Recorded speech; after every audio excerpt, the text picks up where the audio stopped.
സംഖ്യ 18:19. സംഖ്യ 18:19. ഇസ്രായേൽ ജനം കർത്താവിന് നിരാജനമായി. നിരാജനം എന്നൊക്കെ പറഞ്ഞ ഉപ്പ് തളിച്ചെന്നതിൻ്റെ അർത്ഥം ഇംഗ്ലീഷ് ബൈബിളിൽ കവനന്റ് ഓഫ് സാൾട്ട് എന്ന ഉപ്പിൻ്റെ ഉടമ്പടി എന്ന് എഴുതിയിരിക്കുന്നത്. ഇവർ തർജ്ജമ ചെയ്ത് വന്നപ്പോൾ ഭയങ്കര കഷ്ടമായിപ്പോയി. തർജ്ജമക്കാർ നമ്മളെ കുറേ പണി തന്നിട്ടുണ്ട് നമുക്ക്. കാര്യം ഇംഗ്ലീഷ് ബൈബിൾ നോക്കിയാൽ മനസ്സിലാകും. എന്ന് വെച്ച് കഴിഞ്ഞാൽ സോൾട്ട് ഓഫ് ദി കവനൻ്റ്, ഉപ്പിൻ്റെ ഉടമ്പടി എന്നാണ് കിടക്കണത്. വെച്ചാൽ ഉപ്പിട്ട ഉടമ്പടി. കാര്യം ഉടമ്പടി വസ്തുവിൽ ഉപ്പ് തളിക്കണത് സംഖ്യാപുസ്തകം മുതൽ തന്നെയുള്ള ഒരു പാരമ്പര്യമാണ്. കാര്യം അന്ന് ഉടമ്പടി ദൈവനാമത്തിൽ ഉടമ്പടി ചെയ്യുന്നവർ അങ്ങോട്ടും ഇങ്ങോട്ടും ഉപ്പ് കൈമാറും. അതിൻ്റെ ചരിത്രം അതാണ്. ഉപ്പ് അങ്ങോട്ട് കൈമാറിയിട്ട് ഉപ്പ് അങ്ങോട്ടും ഇങ്ങോട്ടും തിന്നും. എന്ന് വെച്ചാൽ അതിൻ്റെ അർത്ഥം എന്താണ്? വിശ്വസ്തത. കവനൻ്റാണ് ഉപ്പിൻ്റെ ഉടമ്പടി എന്ന് പറഞ്ഞു കഴിഞ്ഞാൽ ഉടമ്പടി ഉപ്പിൻ്റെ അടിസ്ഥാനത്തിലുള്ള ഉടമ്പടിയാണ്. എന്ന് വെച്ചാൽ ഉപ്പ് ആൾക്കാർ അങ്ങോട്ടും ഇങ്ങോട്ടും ഒരു നുള്ളെടുത്ത് വായിലിടും, എന്നിട്ട് അത് ഇറക്കും. അതാണ് വിശ്വസ്തതയുടെ ഭാഗമായിട്ടാണ് ഉപ്പ് അടയാളപ്പെടുത്തിയിരിക്കുന്നത്. നിങ്ങൾക്ക് ഉപ്പ് തന്നിരിക്കുന്നത് എന്തിൻ്റെ പേരിലാണ്?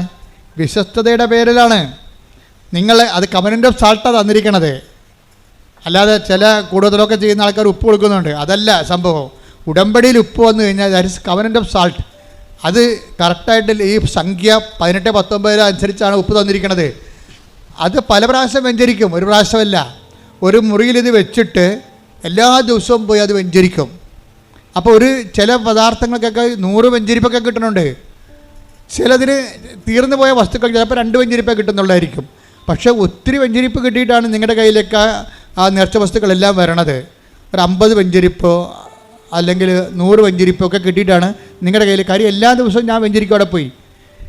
കാര്യം വെച്ചാൽ ആ നേർച്ച വസ്തുക്കളെ തന്നെയും പിന്നെയും വെഞ്ചരിച്ചുകൊണ്ടിരിക്കും.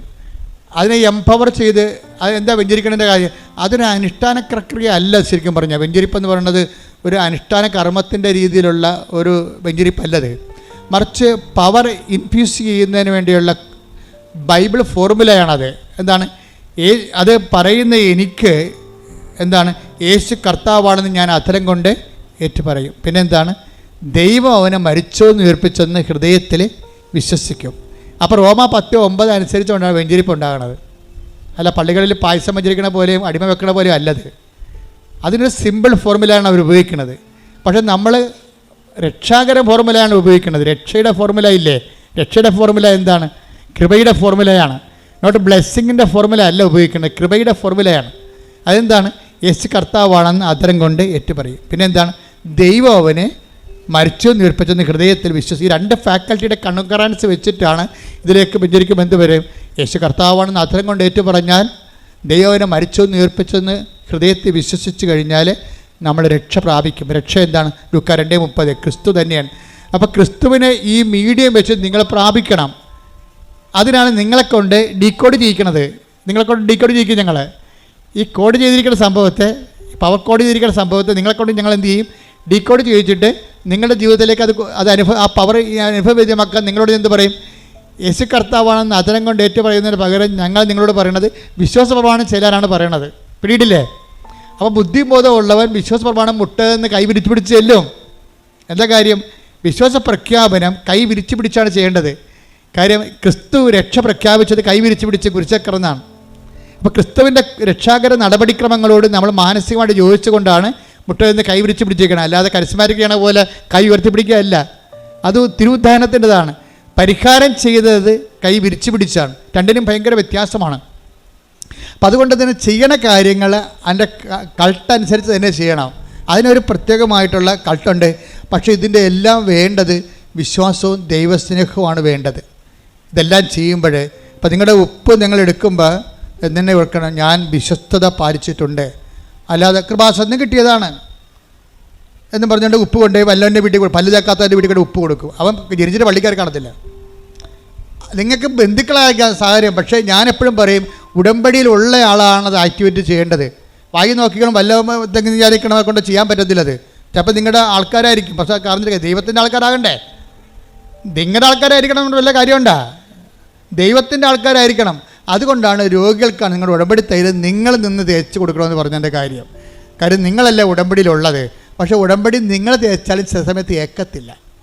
അതിൻ്റെ കാരണം വെച്ച് കഴിഞ്ഞാൽ നിങ്ങൾ ഉടമ്പടി അല്ലാത്തത് കൊണ്ടാണ്. നിങ്ങൾ ഓർത്തിരിക്കണം, ഉടമ്പടി കൊണ്ടുവന്ന് ഏതാണ്ട് സംഭവം എഴുതി കെട്ടിത്താത്തണം ഉടമ്പടി എന്ന് പറഞ്ഞുള്ള ചില വിഡ്ഢിവേഷക്കാരില്ലേ, അവർ ചെയ്താൽ ഇത് വർക്കൗട്ട് ചെയ്യത്തില്ല. ഇത് വർക്കൗട്ട് ചെയ്യണമെങ്കിൽ ഇതെന്താണ്, നമ്മൾ ഉടമ്പടിയിൽ ഒരു ഉപ്പ് തളിക്കണത്, അല്ലെങ്കിൽ ഒരു ഉടമ്പടി കാശ്രൂപം കൈമാറുന്നതോ, അല്ലെങ്കിൽ ഒരു ഉടമ്പടി തൈലം കൊണ്ട് കുരിശ് വരക്കണതോ. ഇപ്പോൾ കഴിഞ്ഞ ദിവസങ്ങളിൽ ഒരു സാക്ഷ്യം ഉണ്ടായി. സാക്ഷി ആരാ പറഞ്ഞു? ഒന്ന് ശ്രദ്ധിച്ച മക്കളെ. യേശുവേ സ്തോത്രം. Hallelujah, hallelujah, hallelujah. യേശുവേ സാക്ഷ്യങ്ങളിലൂടെ ഞങ്ങളോട് സംസാരിക്കാൻ നന്ദി പറയുന്നു. Hallelujah. Praise the lord. Mundampeli saint Louis പള്ളി ഇടവകയെന്ന് ഒരു റോസി ഒരു സാക്ഷ്യം പറഞ്ഞു. റോസിയുടെ സാക്ഷ്യം വെച്ച് കഴിഞ്ഞാൽ, റോസി പറഞ്ഞ സാക്ഷ്യം ഇതാണ്. റോസി അവർ 3 മക്കളുണ്ട്. 2 പേർക്ക് 2 കല്യാണം കഴിച്ചു. ഒരാളെ കൂടി പഠിപ്പിക്കണം, കെട്ടിക്കണം, നല്ല ബാധ്യതയുണ്ട്. അതുകൊണ്ട് അവൾക്ക് പഠിപ്പുണ്ടെങ്കിലും കിട്ടണ ജോലിക്ക് അവൾ പോയി. കുവൈറ്റിൽ പോയി ഒരു കൊച്ചിനെ നോക്കാൻ വേണ്ടി ജോലി കിട്ടി, അങ്ങനെ പോയി. പക്ഷേ കൊച്ചിനല്ല, കുവൈറ്റ് വീട്ടുകാർ നല്ലതാണ്. ആ കുഞ്ഞും അവളെ ചെന്നതിന് ശേഷം പ്രസവിച്ച ഒരു മാലാഹ കുഞ്ഞാണ്. പക്ഷെ ഒരു കാര്യമുണ്ട്, ഇവൾക്ക് കൊച്ചു നോക്കാൻ പറ്റത്തില്ല അവിടെ ചെല്ലുമ്പോൾ. കാര്യം ഇവിടെ കുഴപ്പമില്ല, അവിടെ വേറെ വേലക്കാരുണ്ട് ഓൾറെഡി. അവർ ഇവളെ കൊണ്ടൊന്നും ചെയ്യിക്കത്തില്ല. ഇവളെ എങ്ങനെയെങ്കിലും അവിടുന്ന് വിരട്ടി ഓടിക്കാനാണ് നോക്കുന്നത്. എന്താ കാര്യം വെച്ച് കഴിഞ്ഞാൽ, വിരട്ടി ഓടിക്കുക വെച്ച് കഴിഞ്ഞാൽ അവർ ചെയ്യേണ്ടത് ഇതാണ്. ഒന്ന്, ഇവൾക്ക് കൊച്ചിനെ വെച്ചിട്ട് ഭക്ഷണം കഴിക്കാൻ പോകാനോ ബാത്റൂമിൽ പോകാനും പോലും പറ്റത്തില്ല. കാര്യം കൊച്ചിനെ അവർ വല്ല ഉപദ്രവിക്കും. ഇവളെ കൊച്ച് പുറത്ത് ചാടിച്ചിട്ട് ഈ കൊച്ചിനെ നോക്കാനുള്ള പരിപാടി അവർക്ക് അടിച്ചു മാറ്റണം. അതാണ് ഒരു കാര്യം. തന്നെയല്ല, ഇവരവിടെ ചെന്നിട്ട് അവർക്ക് അവരുടെ കർമ്മങ്ങളൊന്നും ചെയ്യാൻ പറ്റുന്നില്ല. ബ്ലാക്ക് മാസുകാരാണ്. കർത്താവിനെ അപമാനിക്കുന്ന കുറേ പിശാചിൻ്റെ കുർബാന നടത്തുന്ന ആൾക്കാരില്ലേ, അതായത് നരകത്തിന് അവകാശമാക്കാൻ വേണ്ടി വിധിക്കപ്പെട്ടിരിക്കുന്ന സംഭവങ്ങൾ, ഇവരാണ് അവിടെ ആ കുവൈറ്റ് വീടിനെ കൈകാര്യം ചെയ്യണത്. ഇവള് പ്രാർത്ഥനയും പ്രത്യക്ഷങ്ങൾ പറഞ്ഞ് ചിലപ്പോഴൊക്കെ പിശാചിന് വെകിളി പിടിച്ച്, പിശാച് പറഞ്ഞ് അവളെ കൊല്ലണം, അവളെ പുറത്താക്കാതെ ഒന്നും ഇനി ഇവിടെ നടക്കത്തില്ലെന്ന് പറഞ്ഞു. അപ്പോൾ അവൾ രാത്രി, ആ ബ്ലാക്ക് മാസുകാർ രാത്രി 12 മണിക്ക് അവിടെ ഇരുന്നുകൊണ്ട് അവരുടെ ചില കർമ്മങ്ങളൊക്കെ ചെയ്യും. പക്ഷെ ചെയ്യുമ്പോൾ അതൊന്നും ഒക്കത്തില്ല. കാര്യം ഇവളിനകത്ത് ഇവിടുന്ന് ഒരു പ്രത്യക്ഷ പ്രാർത്ഥന ചെല്ലണമാണ്. ഇവിടെ കൈ വെഞ്ചരിച്ച ഉപ്പുണ്ട്, വെഞ്ചരിച്ച കാശുരൂപമുണ്ട്. അതുകൊണ്ട് ചെകുത്താൻ്റെ പണിയൊന്നും ഇവിടെ നടക്കണില്ല. അവർക്ക് കാര്യം മനസ്സിലായി ഇവളാണ് ഇതിൻ്റെ അകത്ത് വന്നിരിക്കുന്നത്. അതുകൊണ്ടാണ് നമ്മുടെ ചെയ്ത്തൊന്നും ഏക്കാത്തതെന്ന് പറഞ്ഞുകൊണ്ട് പിന്നെ ഇവളെന്ത് ചെയ്യുന്നത് വെച്ചാൽ ഇവളെ കിടക്കണ സ്ഥലത്ത് കൊണ്ടുപോയി നായ്ക്കറിന പൊടി ആക്കി ഇടും, ചൊറിഞ്ഞിട്ടേ ഓടാൻ വേണ്ടി. എന്തെല്ലാം പരിപാടി കാണിക്കണമെന്നറിയോ? അതുപോലെ തന്നെ ബാത്റൂമിൽ കൊണ്ട് കുപ്പിച്ചിൽ വെതറും പൊടിച്ച്. അവൾ കറി ഇവക്ക് ഷുഗറുള്ള കാരണം കൈ പൊട്ടിയാൽ പിന്നെ കാല് പൊട്ടിയാൽ പഴുക്കുക, പിന്നെ പൊറുക്കത്തില്ലല്ലേ. അതൊക്കെ മനസ്സിലാക്കിയിട്ട് അവർ കുപ്പിച്ചില് ബാത്റൂമിൽ വെതറും. കൊച്ചിനെ ഇവിടെ വെച്ചിട്ട് അവൾക്ക് ഭക്ഷണം കഴിക്കാൻ പോലും പറ്റത്തില്ല. കാര്യം കൊച്ചിനെ ഇവർ വന്ന് ഉപദ്രവിക്കുമ്പോൾ കൊച്ചു മരിക്കുക വല്ലതും ചെയ്ത് കഴിഞ്ഞാൽ പിന്നെ അവിടുത്തെ നിയമം അനുസരിച്ച് കൊച്ചിനെ ആര് നോക്കുന്നു അവർ കൊലപാതകളായിട്ട് നേരെ ജയിലിൽ പോകും. പിന്നെ വെളിച്ചം കാണത്തില്ല. അപ്പോൾ മനസ്സിലായി അവൾ പെട്ടിരിക്കണമെന്നൊക്കെ മനസ്സിലായി. അപ്പം നിങ്ങൾ ചാടിക്കയറിയൊക്കെ ഓരോ സ്ഥലത്ത് പോകുമ്പോഴേ സംശയം ഉണ്ടെങ്കിൽ അച്ഛനോട് ചോദിക്കണം. ഇത് ഞങ്ങളുടെ നിവർത്തിക്കേട് കൊണ്ടാണ് ഇപ്പോൾ ഈ രാജ്യത്ത് പോകാൻ പോണത്, ഇത് വർക്കൗട്ട് ചെയ്യുക, കർത്താവ് എന്ത് പറയണേ അത് നമുക്കറിയാൻ ബാധ്യസ്ഥരാണ് നമ്മളെ. ഇതൊക്കെ അറിയാൻ പറ്റുന്നില്ലെങ്കിൽ പിന്നെ എങ്ങനെയാണ് നമ്മൾ thy will be done, thy kingdom come എന്ന് പറഞ്ഞ് പ്രാർത്ഥിക്കണത്? എന്നുവെച്ചാൽ വിധി പോലെ നടക്കണമെന്ന് എൻ്റെ അർത്ഥം അല്ല. നമ്മളെ വിധിയിൽ വിശ്വസിക്കുന്നവരില്ല. നിൻ്റെ രാജ്യം വരണം, നിൻ്റെ തിരുമനസ് നിറവേറണം എന്ന് വെച്ച് കഴിഞ്ഞാൽ ഈ വിഷയം നിൻ്റെ തിരുമനസ്സാണോ അല്ലയോ, ദൈവ തിരുമനസ്സാണോ അല്ലയോ, അല്ല നിൻ്റെ സമ്മർദ്ദം കൊണ്ട് നീ ചാടിപ്പീണ് കടലിൽ കടക്കാൻ പോണ പോലെ വരരുത്. അപ്പം നിങ്ങൾക്കൊരു വിഷയത്തിൽ സംശയമാണ് ദൈവം തോന്നിക്കുന്നത്. ആദ്യം സംശയമില്ലെങ്കിൽ ഓക്കെയാണ്. സംശയം ഉണ്ടെങ്കിൽ എൻ്റെ മക്കൾ ചോദിക്കണം. സംശയം തോന്നണം വെച്ചാൽ ഇതിനകത്ത് എന്താ ചെയ്യേണ്ടതെന്ന് ചോദിക്കണം. അപ്പം അതൊക്കെ മുമ്പ് നിങ്ങളുടെ ഉടമ്പടി ഒന്ന് വെടിപ്പായിരിക്കണം. നിങ്ങൾ ഉടമ്പടി ഇല്ല, ഇപ്പം സംശയം വന്നപ്പോൾ നിങ്ങൾ രോഗികളെയും കണ്ടിട്ടില്ല, വീട്ടിലെല്ലാവരുമായിട്ട് കലഹവുമാണ്, പ്രാർത്ഥനയും ചില സമയത്ത് തോന്നുമ്പോൾ എഴുന്നേക്കണം, 5:30 എഴുന്നേക്കുന്ന ആൾ 7 മണിക്ക് എഴുന്നേറ്റിട്ട് ഇപ്പോൾ പ്രശ്നം ഉണ്ടാക്കുമ്പോൾ അച്ഛാ സംശയം ഉണ്ടെന്ന് പറഞ്ഞാൽ എനിക്ക് ആളെ കാണുമ്പോൾ അറിയാൻ പറ്റും. അവിടുന്ന് ചീട്ട് കിട്ടിയാലും ഞാൻ ചീട്ട് കയറി ഇവിടെ വെച്ച്. എന്താ കാര്യം? ഇവരോട് സംസാരിക്കാൻ പറ്റുന്നത് ഇവർ ഉടമ്പടിയിലല്ല. ഇവർ പറ്റിപ്പ് ഉടമ്പടിയായിട്ട് നടക്കുകയാണ്. ഉടമ്പടിയുടെ പേപ്പറൊക്കെ കയ്യിരിപ്പുണ്ട്, പക്ഷേ he's not in a covenant. കാര്യം എന്താണ്? കവനൻ്റെ ഉത്തരവാദിത്തങ്ങൾ ദൈവസ്നേഹത്തോടെ അവർ പാലിച്ചിട്ടില്ല. അതാണ് എൻ്റെ വിഷയം പറയുന്നത്. കവൻ്റെ ഉത്തരവാദിത്തങ്ങൾ പാലിച്ചാലാണ് ഇതെല്ലാം വർക്കൗട്ട് ചെയ്യത്തുള്ളൂ. എന്താ കാര്യം വെച്ച് കഴിഞ്ഞാൽ വിശ്വാസ ആവിഷ്കാരങ്ങൾ നമ്മൾ ശ്രദ്ധിക്കണം. വിശ്വാസ ആവിഷ്കാരങ്ങൾക്ക് ആകപ്പാട് ജനത്തിന് അറിയാവുന്ന പ്രാർത്ഥനയാണ്. ആകപ്പാട് ജനങ്ങളെല്ലാം കുർബാന പോലും ആൾക്കാർ ചോദിക്കും കുർബാന അച്ഛനോട് ചോദിക്കുമ്പോൾ ബ്രദർ കുർബാന ചൊല്ലിയതാണോ? അല്ല, അച്ഛനായിട്ടില്ലെന്ന് പറയും. അപ്പോൾ എൻ്റെ അപ്പനൊരു കുർബാന ചൊല്ലിക്കണം. അപ്പോൾ കുർബാന വരെ എന്താണ് ചൊല്ലണ സംഭവമാക്കി മാറ്റി. ആര് മാറ്റിയതാണ്? ഞങ്ങൾ മാറ്റിയതല്ല, നിങ്ങൾ മാറ്റിയതാണ്. കുർബാന ചെല്ലണ സംഭവമല്ല, ഉടമ്പടിയാണ്, ചെയ്യണ സംഭവമാണ്. Do this memory of me, ഇതെൻ്റെ ഓർമ്മയ്ക്കായി ചൊല്ലാനാണോ പറഞ്ഞത്? അല്ലല്ല, ചെയ്യാനല്ലേ പറഞ്ഞത്. പിന്നെ എങ്ങനെ കുർബാന ചെല്ലിച്ചോ എന്ന് ചോദിക്കണേ എന്തിനാ? അതിൻ്റെ പ്രശ്നം വെച്ച് കഴിഞ്ഞാൽ ഉടമ്പടിയെല്ലാം ചെയ്യുകയാണ്. അപ്പം അതുകൊണ്ട് തന്നെ കുർബാന നമ്മൾ ചെയ്യാൻ വേണ്ടി വരികയാണ് പള്ളിയിൽ. എന്താണ്? അവൻ്റെ ഓർമ്മയ്ക്കായി ചെയ്യുകയാണ്. അവൻ നമുക്ക് വേണ്ടി അവൻ്റെ ശരീരം പാപത്തിന് പരിഹാരമായിട്ട് ഭാഗിച്ച് വീതിച്ച് വിളമ്പി തന്നു. അത് നമ്മൾ അവൻ്റെ ഓർമ്മ ആഘോഷിക്കുമ്പോൾ അവൻ നമ്മളോട് കാണിച്ച കാരുണ്യത്തിന് നന്ദി പറഞ്ഞുകൊണ്ട് അവൻ്റെ സ്നേഹത്തിൻ്റെ ആഘോഷമായിട്ട് നമ്മൾ മുറിച്ച ആൾക്കാർക്ക് കൊടുക്കും നമ്മുടെ സമയം, നമ്മുടെ സമ്പത്ത്. അതാണ് നിങ്ങൾ ഉടമ്പടിയോട് ചെയ്യണ കുർബാന. ഉടമ്പടിക്ക് ശേഷം നിങ്ങളെ ആൾക്കാർ സുവിശേഷം അറിയാത്തവർ അറിയിക്കുന്നു, അറിഞ്ഞവർ ആഴപ്പെടുത്തുന്നു. ഉടമ്പടിക്ക് ശേഷം നിങ്ങൾ ദാനധർമ്മം ചെയ്യുന്നു. നിങ്ങൾ അനുഭവിക്കേണ്ട, നിങ്ങളുടെ മക്കളും അനുഭവിക്കേണ്ട സമ്പത്ത് മറ്റുള്ളവർക്ക് കൂടി പങ്കുവെച്ച് കൊടുക്കുമ്പോൾ മുറിച്ച് കൊടുക്കുകയാണ്. കുർബാന തുടരുകയാണ്. മാസ് ഒരിക്കലും എൻഡ് ചെയ്യുന്നില്ല. കൾട്ടിക്ക് അതായത് ലിറ്ററേച്ചറിക്കൽ മാസാണ് എൻഡ് ചെയ്യണത്. Biological mass തുടർന്നുകൊണ്ടേയിരിക്കും.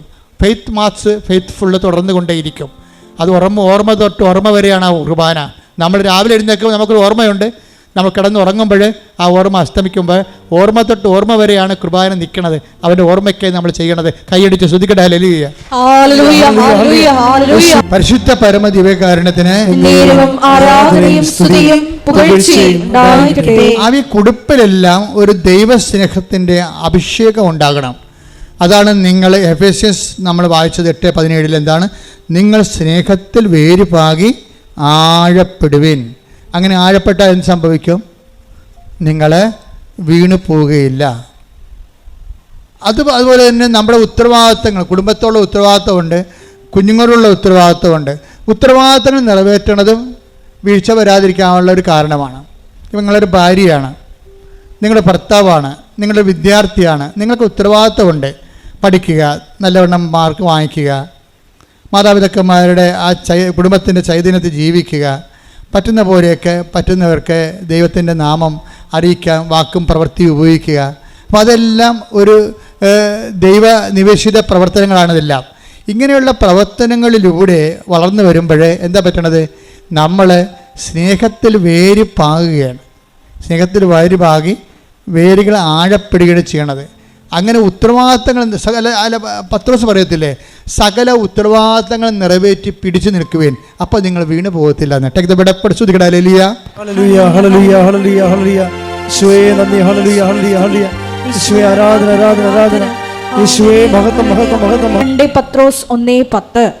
പത്രോസ് 1:10 ആകയാൽ സഹോദരരെ നിങ്ങളുടെ വിളിയും തിരഞ്ഞെടുപ്പും ഉറപ്പിക്കുന്നതിൽ കൂടുതൽ ഉത്സാഹമുള്ളവരായിരിക്കും. ഇങ്ങനെ ചെയ്താൽ ഒരിക്കലും നിങ്ങൾ വീണു പോവുകയില്ല. അതായത് വിളിയും നമുക്ക് വിളിയുണ്ട്. നമ്മൾ വിശ്വാസത്തിലേക്ക് ഉടമ്പടി വഴി നിങ്ങൾ വിശ്വാസത്തിലേക്ക് വിളിക്കപ്പെട്ടിരിക്കുകയാണ്. ഇനി ഒരു തിരഞ്ഞെടുപ്പുണ്ട്. ഉടമ്പടി ഒരു തിരഞ്ഞെടുപ്പാണ്. കർത്താവുമായിട്ട് ഉടമ്പടി ജീവിതം നമ്മുടെ ഒരു തിരഞ്ഞെടുപ്പായിട്ടാണ് വരണത്.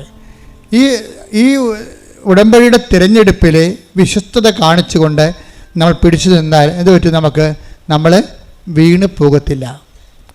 പ്രാർത്ഥിക്കുക. കർത്താവായ ദൈവമേ, ഉടമ്പടിയെ ഒരു ദൈവവിളിയായി മനസ്സിലാക്കി ഒരു തിരഞ്ഞെടുപ്പായി മനസ്സിലാക്കി അനുഷ്ഠിച്ചുകൊണ്ട് അതനുസരിച്ച് ജീവിച്ചുകൊണ്ട് വീണു പോകാതിരിക്കാൻ പ്രത്യേകമായി അഭിഷേകം ചെയ്യണമേ. അപ്പൊ വീണു പോകാതിരിക്കാൻ എന്താ സംഭവിച്ചാല്, വീണു പോകാനുള്ള സാഹചര്യങ്ങളൊക്കെ ഉണ്ടാവും.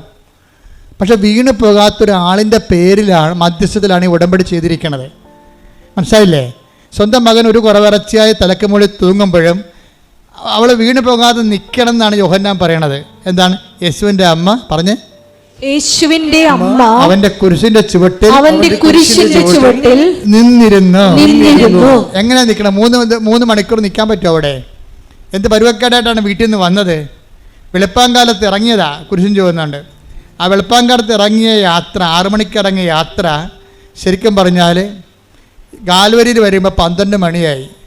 അപ്പോൾ എന്തൊരു താമസം പിടിച്ച്, എന്തൊരു വെയിൽ. ഒന്നാമത്തെ നിസ്സാം മാസത്തിലെ വെയിൽ. ഞാൻ ആ നിസ്സാം മാസത്തിൽ അവിടെ പോയ ആളാണ്. 43 ഡിഗ്രിയാണ് ഇസ്രയേലിൻ്റെ ചൂട്. ഈ ചൂടിൻ്റെ അകത്ത് തിളച്ച് ചോര ഒഴുകുമ്പോൾ വെറുതെ നിന്നാൽ പോലും നമ്മൾ പപ്പടമായി പോവും, മുരിഞ്ഞ പപ്പടമായി പോവും. ആ ഒരു അവസ്ഥയിൽ വന്ന് നിന്ന ആൾ എങ്ങനെയാണ് ക്രിസ്തുവിനെ പോലും വെള്ളം കൊടുക്കാൻ പോയിട്ട് ആ മനുഷ്യന്മാരെ കുടിപ്പിച്ചില്ല. അപ്പോൾ വെള്ളം കിട്ടാതെ ക്രിസ്തു മാത്രമല്ല അവിടെ നിന്നിരിക്കണത്, അമ്മ പോലും ഒരിറ്റ് വെള്ളം കിട്ടാതെ രാവിലെ 6 മണി തൊട്ട് 12 മണി വരെ നിന്ന ആൾ ക്രിസ്തുവിനെ അടക്കുമ്പോൾ 3 മണിയാകും. അപ്പം അത്രയും മണിക്കൂർ നിൽക്കുന്ന ആൾ എന്നിട്ടും വീണില്ലെന്നാണ് പറയണത്. ഉത്തരവാദിത്തമുള്ളവർ വീഴത്തില്ല, ഉത്തരവാദിത്ത ബോധമുള്ളവർ വീഴത്തില്ല. അതുകൊണ്ടാണ് ബൈബിൾ പറയണത് ഉത്തരവാദിത്തങ്ങൾ നിറവേറ്റിക്കൊണ്ട് പിടിച്ചു നിൽക്കാൻ പറയണത്. സകല ഉത്തരവാദിത്തങ്ങൾ നിറവേറ്റി. കാര്യം നമ്മളിപ്പോൾ ഞാനൊരു വൈദികനാണ്, ഞാൻ വൈദികൻ്റെ ഉത്തരവാദിത്തങ്ങൾ കൃത്യമായിട്ട് നിറവേറ്റിയാൽ എനിക്ക് വീഴ്ച വരത്തില്ല, തീർച്ചയായിട്ടും വീഴ്ച വരത്തില്ല. നിങ്ങളൊരു ഭാര്യയാണ്, അല്ലെങ്കിൽ നിങ്ങളൊരു അമ്മയാണ്, അത് നിങ്ങളുടെ ഭർത്താവാണ്, അല്ലെങ്കിൽ നിങ്ങളുടെ വിദ്യാർത്ഥിയാണ്. നിങ്ങൾക്ക് ആ ഉത്തരവാദിത്തം കൃത്യമായി നിറവേറ്റുകയാണെങ്കിൽ ആ ഉത്തരവാദിത്വം എന്ന് പറയുന്നത് എന്താണ്? ഉത്തരത്തിൻ്റെ വാദിയാണ് ഉത്തരവാദി. വാദിയും പ്രതിയുമില്ലേ ഇല്ലേ? ഉത്തരവാദി എന്ന് വെച്ച് കഴിഞ്ഞാൽ ആരോടാണ് നമ്മൾ കടപ്പെട്ടിരിക്കുന്നത്? ഉത്തരം കടപ്പെട്ടിരിക്കുന്നത്, അതാണ് ഉത്തരവാദി എന്ന് പറയണത്. അതായത് ഉത്തരം ആർക്ക് നമ്മൾ ബോധിപ്പിക്കണം. അപ്പോൾ നമ്മൾ ഉത്തരത്തിൻ്റെ അടിസ്ഥാനത്തിൽ ഉത്തരം പറയേണ്ട ആളായി മാറും. ഉത്തരം നമ്മൾ ആരോടാണ് പറയേണ്ടത്? ദൈവത്തോടാണ് ഉത്തരം പറയേണ്ടത്. ഉടമ്പടിക്ക് ഉത്തരം പറയേണ്ടത് ആരോടാണ്? ദൈവത്തോട്. അപ്പോൾ ഉത്തരവാദി ആരാ? നമ്മൾ.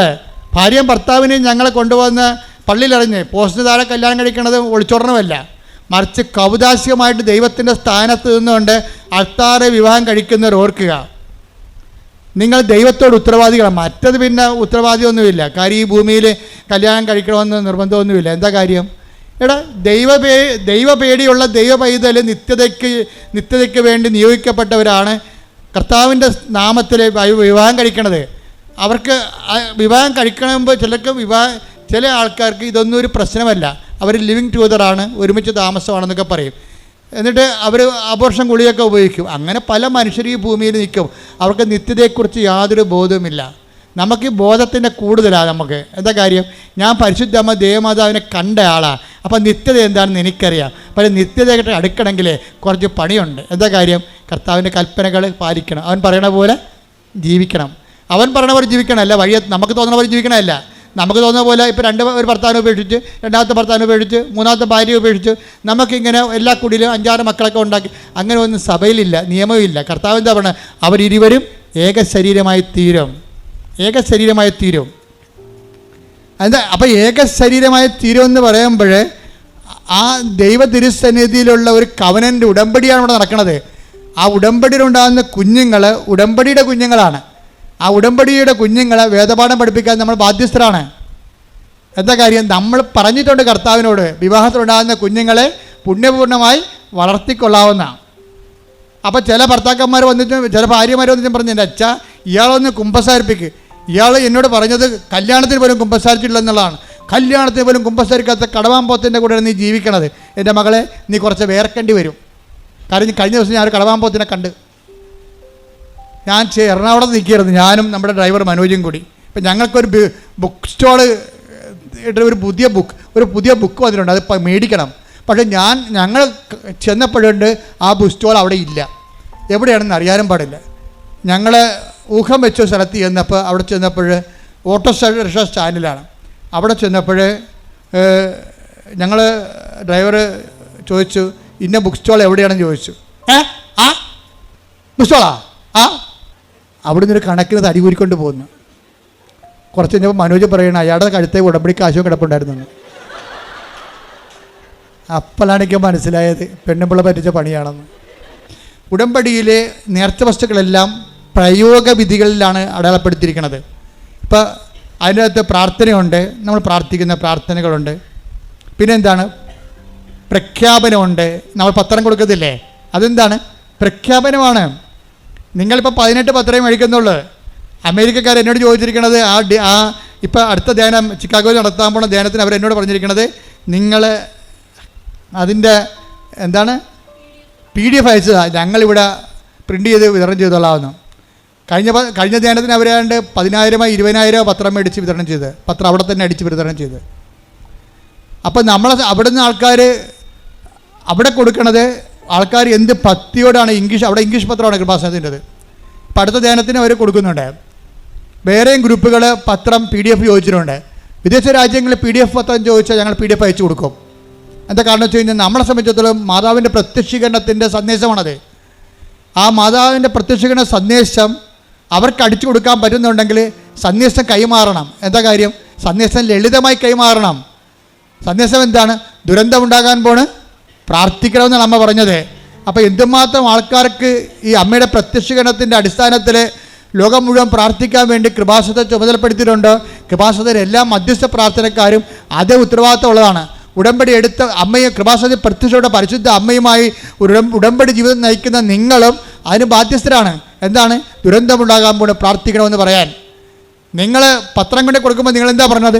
അമ്മ കൃപാസനത്തിൽ പ്രത്യക്ഷപ്പെട്ടു, സിൽവർ ഗ്രേയിൽ പ്രത്യക്ഷപ്പെട്ടു, സമയഘടികാരത്തിൽ പ്രത്യക്ഷപ്പെട്ട് ദുരന്തമുണ്ടാകാൻ പ്രാർത്ഥിക്കണമെന്ന് പറയാൻ വേണ്ടിയാണ് അമ്മ പ്രത്യക്ഷപ്പെട്ടതിൻ്റെ അടയാളമാണ് അവിടെ കാണുന്ന 100 കണക്കിന് സാക്ഷ്യങ്ങൾ.